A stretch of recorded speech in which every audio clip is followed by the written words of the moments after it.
Hey guys, welcome back to my channel and thank you so much for stopping by. So guys, in today's video I'm going to be making a very simple hairstyle, something I can achieve in less than 30 minutes, something I can just carry for 1 week, and I'll be making use of Brazilian wool just to increase the length of my hair.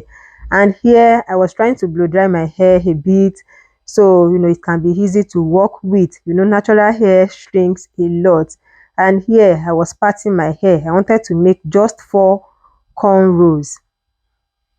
So after I was done parting my hair, I was just trying to confirm if the part is straight and perfect. But then if you make your hair yourself, don't always expect perfection. Okay, you can try your best, but don't expect perfection. So I went ahead to apply my hair cream. See, I don't like applying too many products on my hair, especially when it is freshly washed. Okay, I don't like braiding my hair with all this braiding gel and so many products like that. The only product I like to use on my hair, when it is still neat, is my hair cream. Okay, and as you guys can see, I have done one braid here, but then I didn't show you because I wasn't satisfied with the result.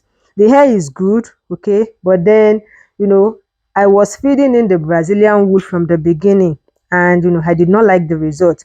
So I decided to just braid my hair like that, and towards the tail end, I started feeding in the Brazilian wool, as you guys will see shortly. Okay, so let me leave you guys to enjoy the rest of the video. Okay, the video is self-explanatory. Just look at what I was doing closely, and I bet you are going to get it. Okay, in case you are learning how to braid on your head or on someone else's head, just look at it very well, and I promise you are going to get it. Okay, so don't forget to like this video, drop your comments in the comment section, subscribe if you haven't done that already. Thank you very much for watching this video. Let me leave you to enjoy the rest of the video.